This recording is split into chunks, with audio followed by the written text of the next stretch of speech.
Hey, good morning, Cully, Buntamara Mob. A couple of days ago, I woke up and I looked at my phone and it said it was like 0 degrees, but felt like -3. This morning it actually was, I think, out here in the Ipswich area, a little bit, west. Um, minus 1. Uh, yeah, so like beautiful weather. Makes you feel like you're alive, man. I could easily go and jump in a hot shower, but like, I don't know, I'd done that when I was younger. I just feel like from experience you go with Mother Nature, climate. Because if you go in there or turn the heater on or something, you gotta come out and face the music.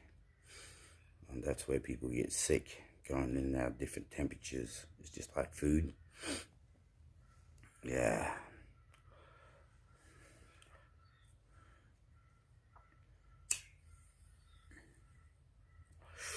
I remember at school, I don't know whether the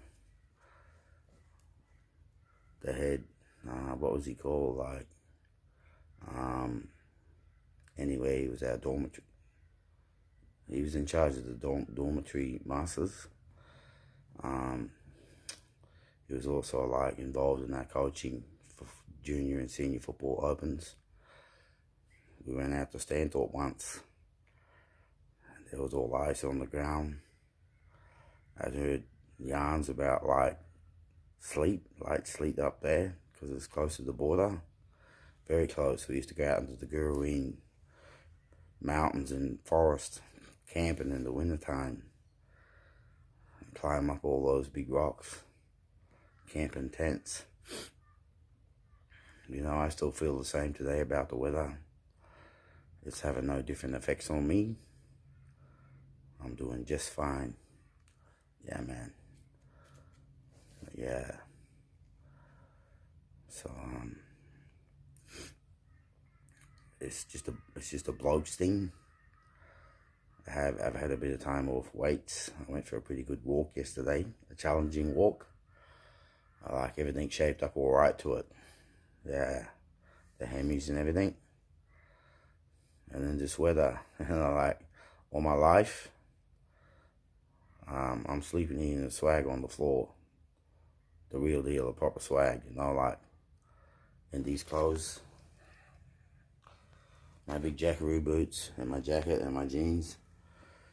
That's how I'm sleeping in a swag here, man. Like, all my life, that was how I grew up. Like, not sleeping in bed. So, like, I don't really feel like starting now. Yeah, it's not a big deal to me. There's a little stray cat here, a black one. I don't know, like, I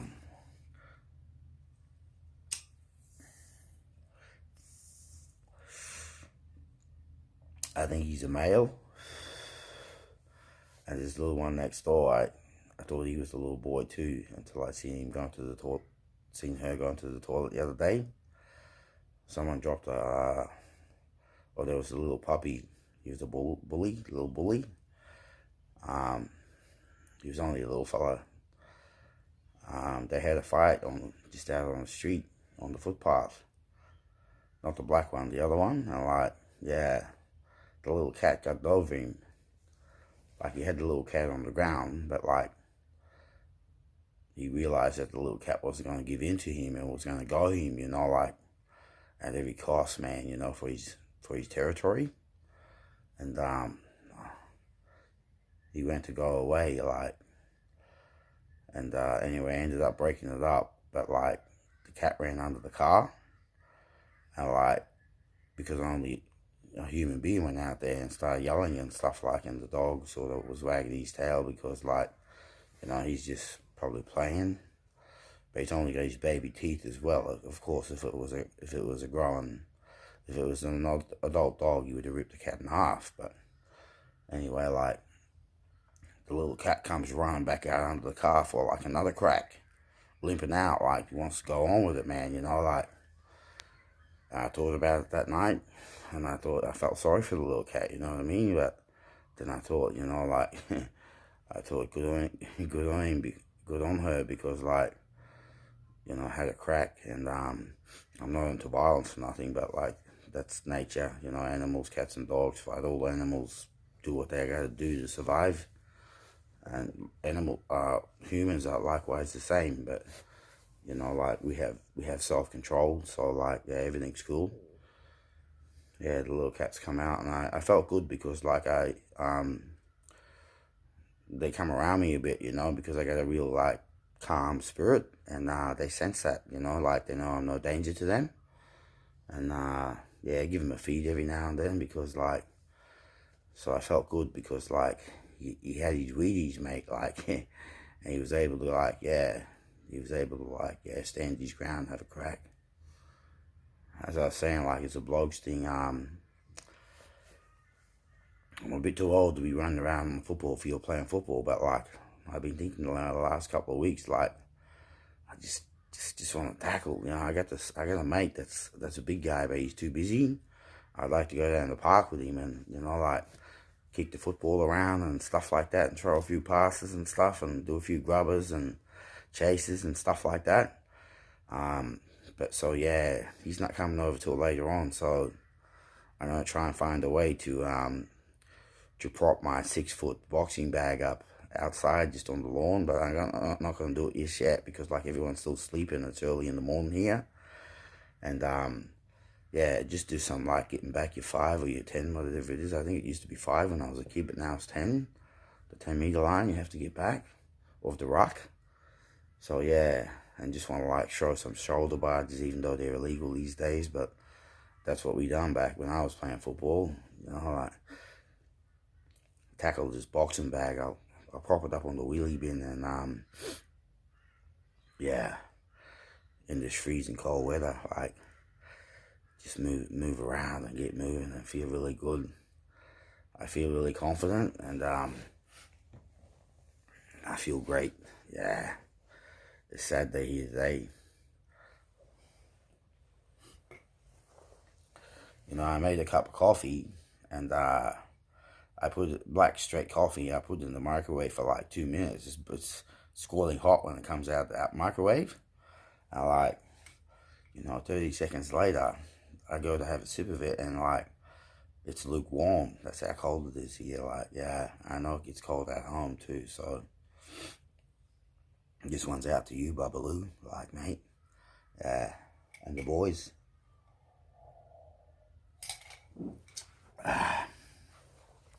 Anyway, I'll get back to you shortly. I was up at dawn, fueling up my muscles with carbohydrates. Been eating a lot of protein too, like, to help overcome the injuries. See what happens a bit later. Okay, bye-bye. Catch ya. Yeah.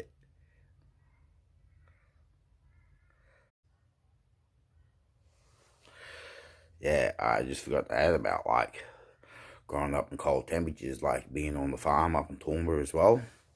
Like, I can recall going out to the farm, like, I was the cowboy. I was the head man for the farm, to go out and get the cattle and everything, like, for milking on the dairy farm. And like, all the troughs, all the drinking troughs, even the deep ones, the concrete ones, like, for 2 or 3 inches on top would be like ice, man. And like, yeah, just in a pair of overalls and a t-shirt and like a pair of gumboots.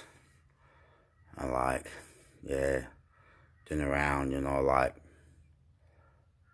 I think it's June or August, perhaps, maybe, that like, we get the westerly winds really strong. So like, after feeding the cattle, you're going out on the big tractors and like plowing the cultivation all day. And like, there's a big cabin up on the back of the Mercedes tractor, and like, you know, like, me and my mates, we all couldn't fit in the cab where you could wind windows up, so you have to back, like, in the weather, and it's just roaring across the paddocks. Like, you ain't got much trees around to protect you, because like, it's all been cleared for cultivation. yeah. So no wonder I'm kind of used to all this kind of life anyway. Alright. I better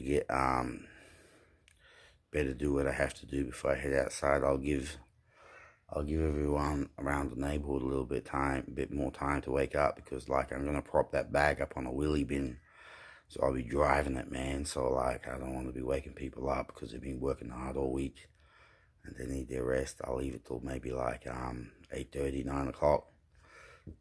Until then, I'll find something to do. Yeah, maybe gone.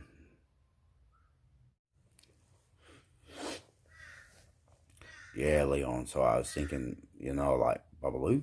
Um, I don't know how close you got to the end of your chippy trade. I know you're going back to finish it off. But yeah, like I can recall, like as well as the farm, like I was heading off into Toowoomba and working with carpenters.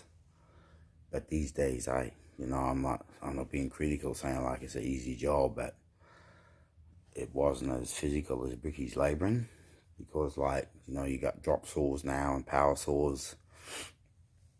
You just run a string line. What were they called? The ones with the chalk in them, like along your rafters. And like just go bang, bang, bang, bang, bang with the power saw, you know what I mean? Like up on horse stools. And, put your fascia boards on and stuff like that. And all the frame was prefab, cut out like out of the yard. Before it just came out on a truck, and you plumbed it all up, stood it all up and put it together. And like, we'd have a house up in like 2.5 weeks. That's only a small house, of course, like 3-bedroomer. But like, the chippies, the old guys, at least 30 years my senior, were telling me about the old days, like where the timber was actually, you had to go out and cut the tree down and like cut the studs up, and then when you get around to building the house, like everything was like, you get a piece of 3B2 now and you just, it's cut all square at the end, and you just butt it up, against the other piece of timber and hit it with a 3-inch nail gun. No more, hardly any hammers, only if you got a skew nail. And like everything was checked in with the chisel. So like dovetail, I learned a bit about that in shop A and B. I think it was shop A or B, I forget which one was woodwork at school.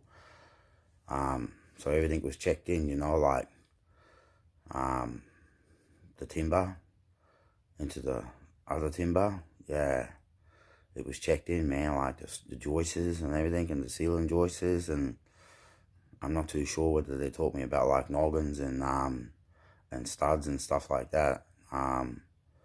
But definitely I remember doing the deck one day, like, and they told me that like you had to check it in, like, so that was all done by chisel, and all the timber was ripped on the, like with a handsaw, man.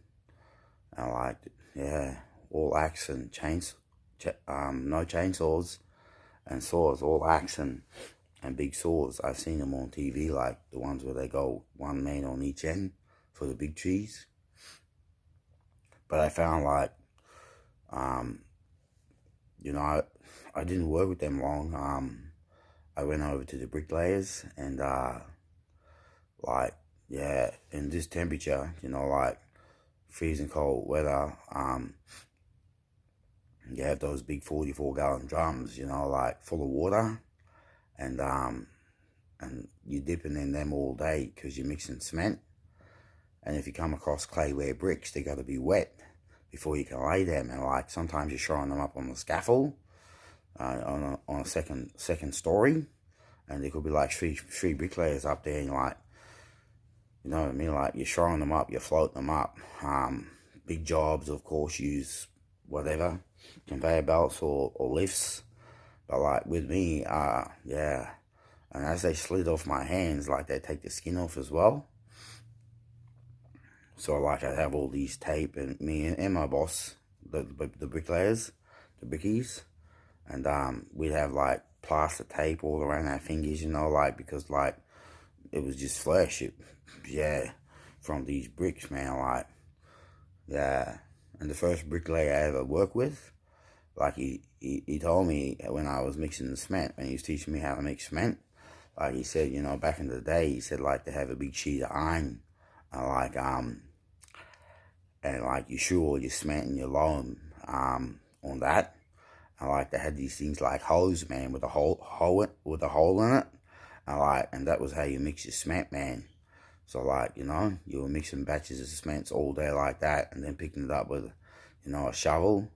Not these new aluminium shovels, like the old school ones, the real heavy ones, like, and then like carting it around, like, yeah, everything was done the hard way, you know, like even the bricks I could imagine, you know, like making them by hand. I remember once we made bricks out on the farm. He was teaching us, another bricklayer, like, yeah, showing us how, like, you know, you get the mud together and like put it in a mold, and like, yeah, we were doing big ones, like we were doing small ones and blocks as well, like vessel blocks. Real experience, man. That's like when I go out walking around in the community here in Brisbane, and I walk past these historical buildings and stuff, and old churches and just buildings in general, and all, like, and I see that they're from the pioneering days. I can't help but stop, because sometimes there's like a monument written there of what area it was built around, and so like I like to have a look at it and just consider how much hard work would have went into it. You know what I mean?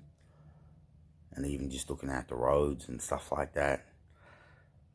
I think this country has come a long way, you know, like with European society system in just a couple of 100 years, man. Like, and I drive past some days and I think to myself, I just think like, I wonder where it's gonna be in another 50 years. You know what I mean? Like, yeah, just flying up and just growing so much, you know, and all different cultures coming here. But anyway, like, this is gonna be a real long video, so like I better wrap it up, man. Right, the sun's coming up a bit now, so it's starting to warm up a little bit. And whole Albert from just up the road just cruised past. He's doing these morning walks, so like, yeah, I'll get going for a little while. See ya. And with those job sites too for nearly 3 years, like with the bricks, like, you know, I was talking about the 44-gallon drum full of water that you'd be dipping your hands into all day, like,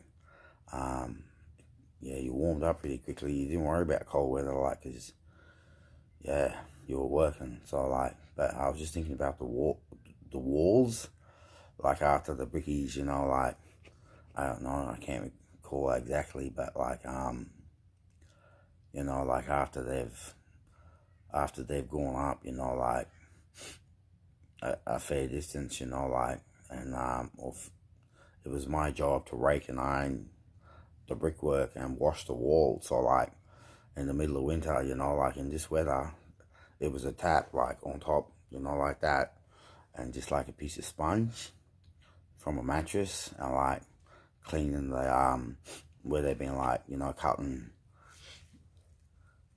the mud that was the extract the mud that was coming out the bed joint, like for the perp joints and the bed joints, so that where they've been cutting it off, I had to get the raker and like rake it out, you know, in like probably about, I don't know, an inch.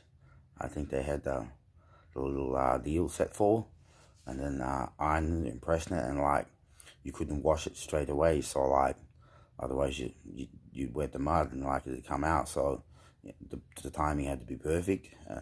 You couldn't leave it for too long; it'd be too hard, and it'd all dry up, and then like it'd be an acid job to clean the wall. So yeah, washing the wall all day as well, you know, like the whole house, man, like after brickies, mate. But anyway, like, haven't been playing the guitar much, you know, like, because the hands to that freezing, I got no feelings in them, like, for the strings. I'm gonna go and listen to the bird life for a while and sit in the sun, thaw out, man.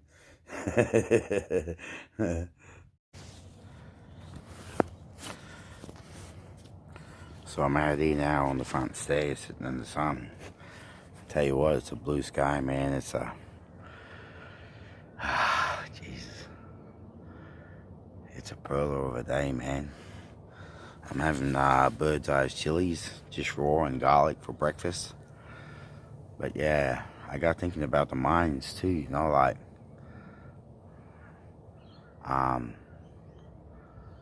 You know, like...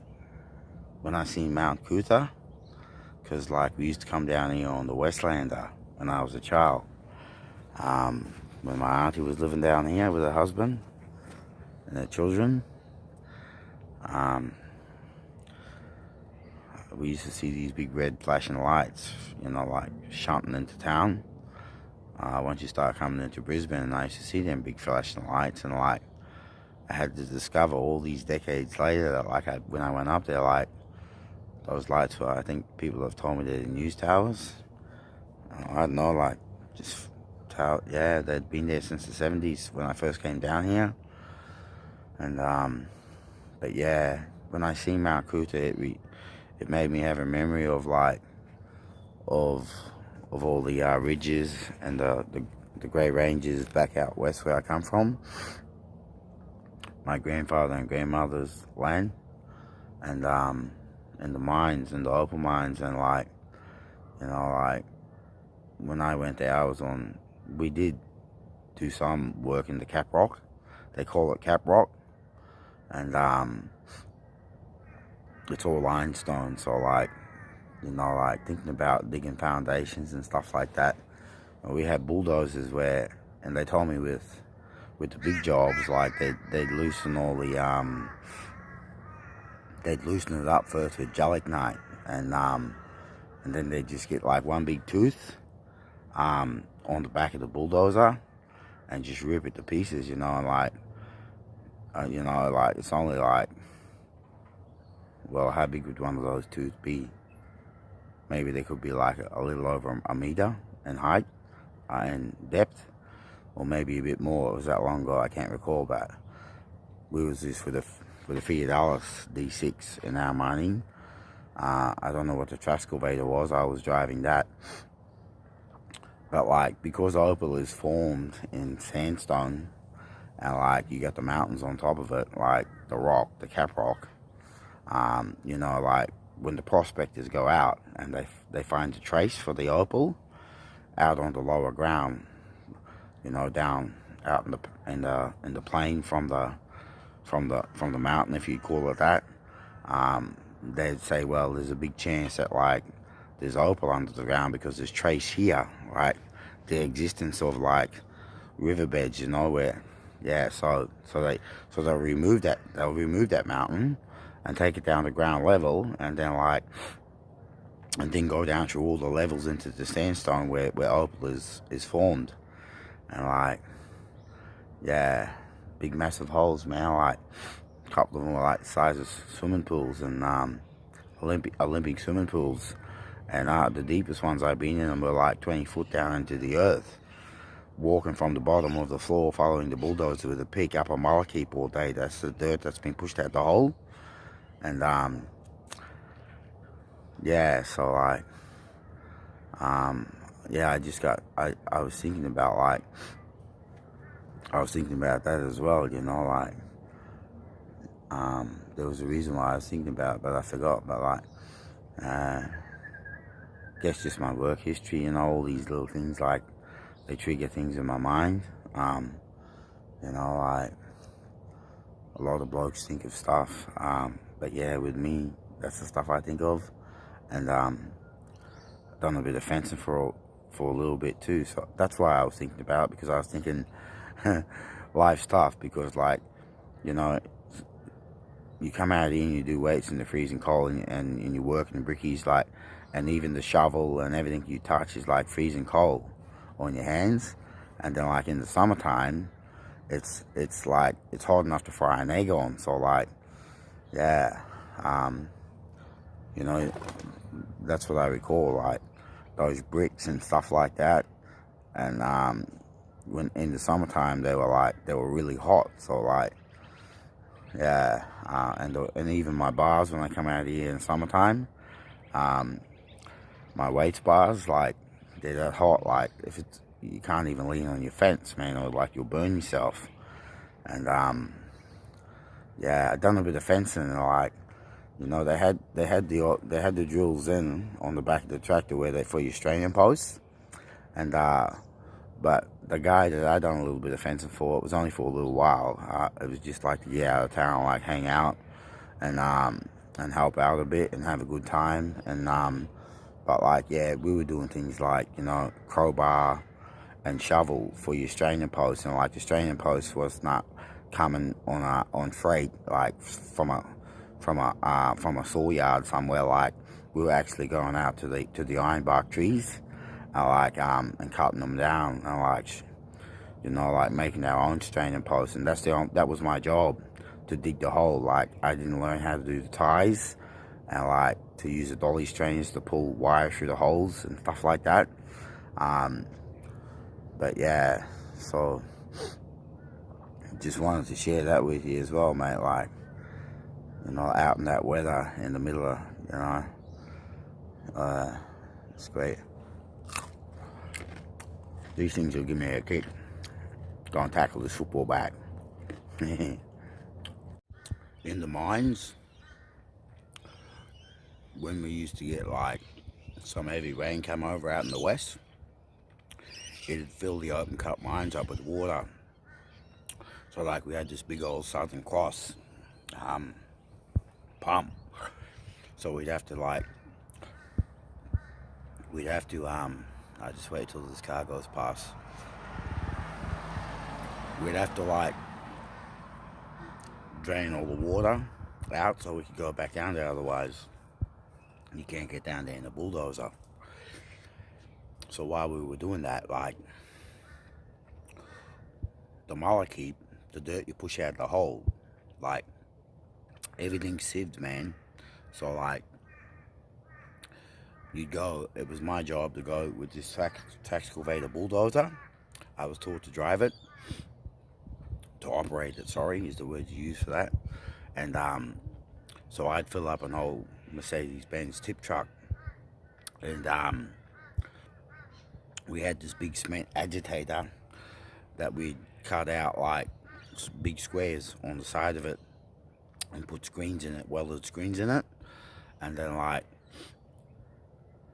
we would back, like some of the open cuts you leave full of water, because that's your water for your shower and then your food. And like, and with this agitator, like, they called it dirt pipe because it had pipe opal in it, which is formed in sandstone as well. And so I'd fill this truck up, and then like, we'd reverse it up to this agitator and feed it in, and like, and a massive amount of water, because like, eventually, like, it's a silt, and all the silt runs out through the screens and just leaves the rocks left in the rocks left in the agitator. And then you reverse it. We were running it on a car motor. You reverse it out and spread it all on tin, and like, pick out the pipe opal. Like, my boss told me that, like, in their mines up north where they mine the black opal, like, they were finding rocks, like the size of your fist for like $500,000. They would cut them up and make stones out of them. But like, and it never dawned on me until later in life that I remember my grandmother told me when I was a little kid, that when she used to tell us all the stories, that the old people, the full bloods, like, they stayed away from opal because like, it was a sacred thing, and they were afraid of it. So they didn't go near opal. So like, yeah, like, it wasn't a thing to them. It meant nothing. Like, hunting some food, or like going fishing was worth more. Or like, yeah, the ceremonies and stuff that they would have done. that was all they were interested in, was their culture. You know, like the big bucks and all that stuff weren't nothing to them. And I guess that's why I'm not a greedy man, is because like I was formed in that upbringing of like not greed. Um, you just want my needs, you know. You know, like some people, you know, they come across a fruit tree, and like, you know, like me, I was taught, you know, just to take enough of your need, you know, take a couple of pieces of fruit. But like, you know, you got some people around that will just like, you know, they'll cut the whole bloody tree down and take everything, you know, like, yeah, so take your need, mate, know what you want. That's the one I got out of that one in life. And like, yeah, it'll really pay off for you, because it'll always be there to produce for you again next time. Okay, bye-bye again. Have a look at the size of this. Took a bit of getting out of the house.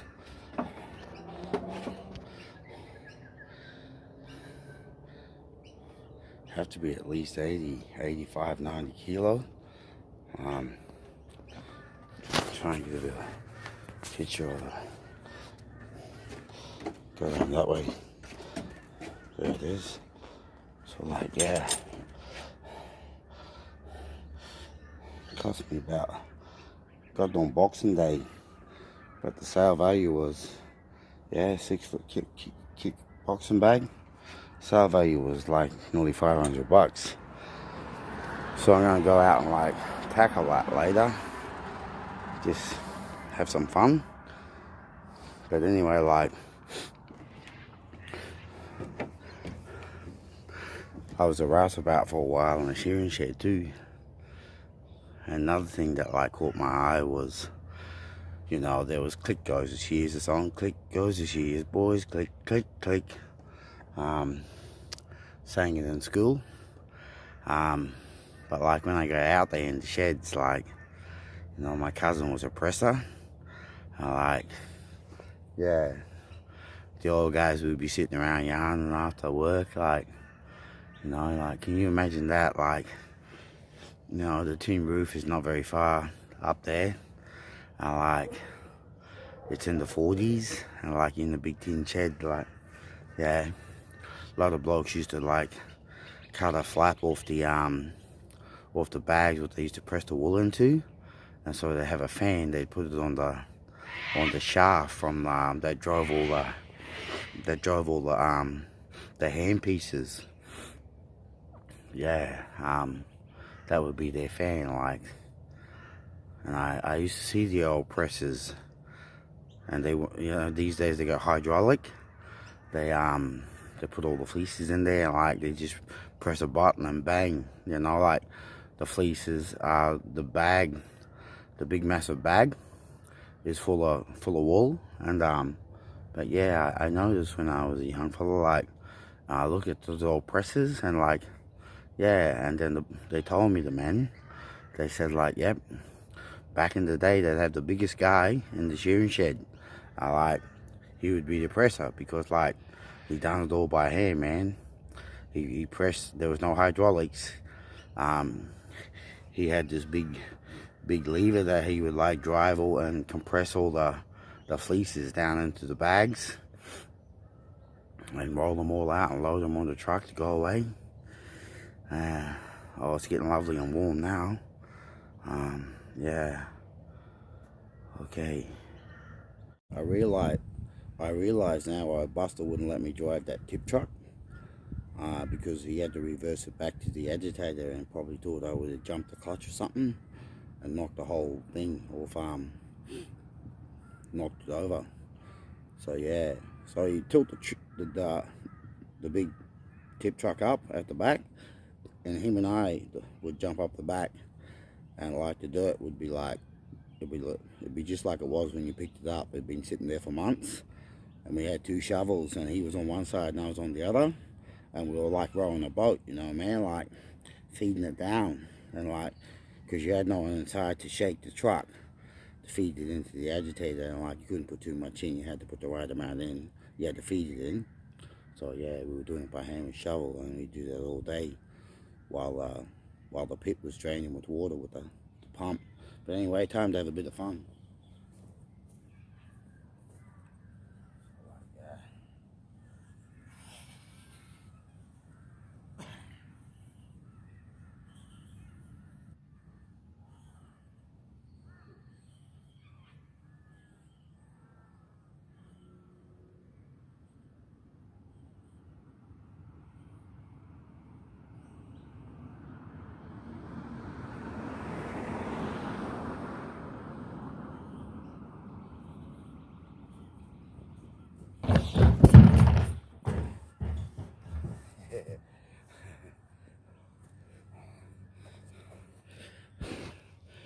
That's how I used to do it.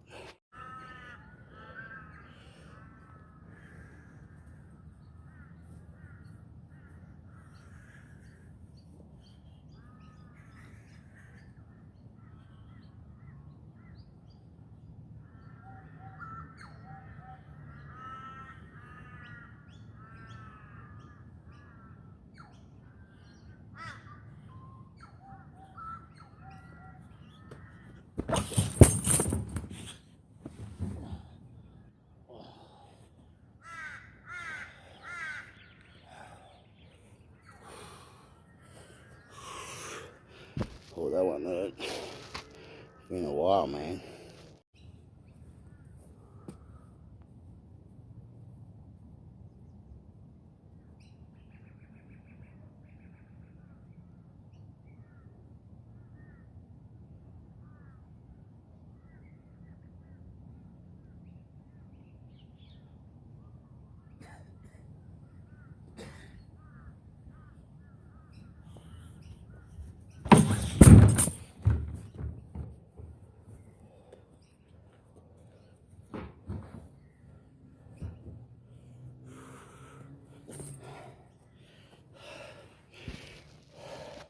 Of course, now it's all like a one low, one high in the tackles. But back when I was playing football, like, you had to mark your man. So, like, yeah, it was one-on-one. Like, yeah, if you didn't hit them low enough, if they were small enough people, like, you hit them around the ankles. But that gave them, like, the opportunity to offload.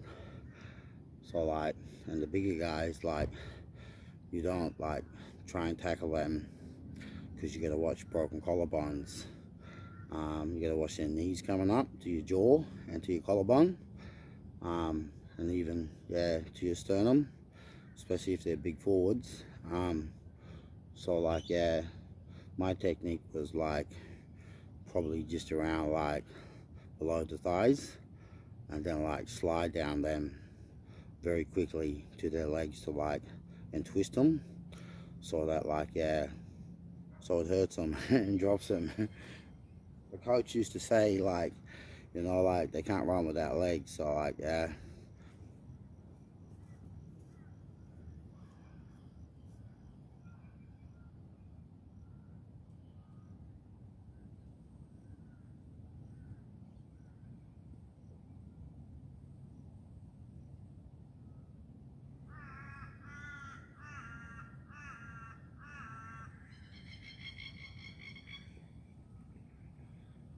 They're rolling.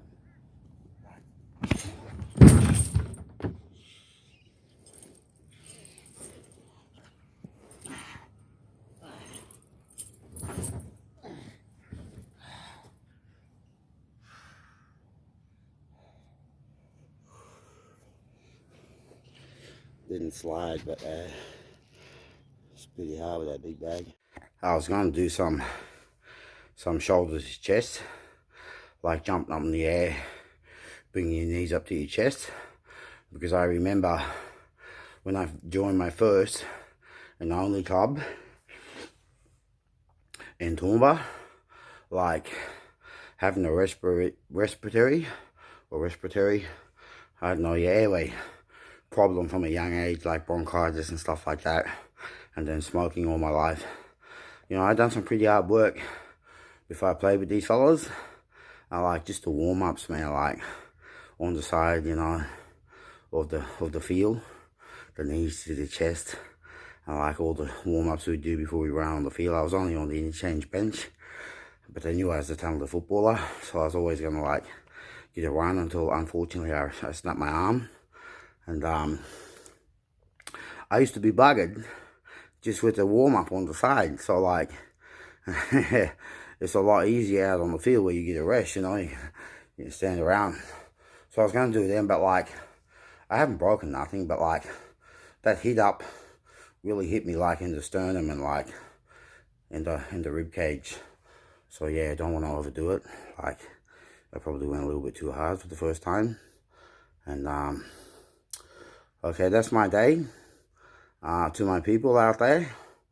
So, you have a great time, and, like, once again, hooroo, and like, God bless you all. See ya. Bye.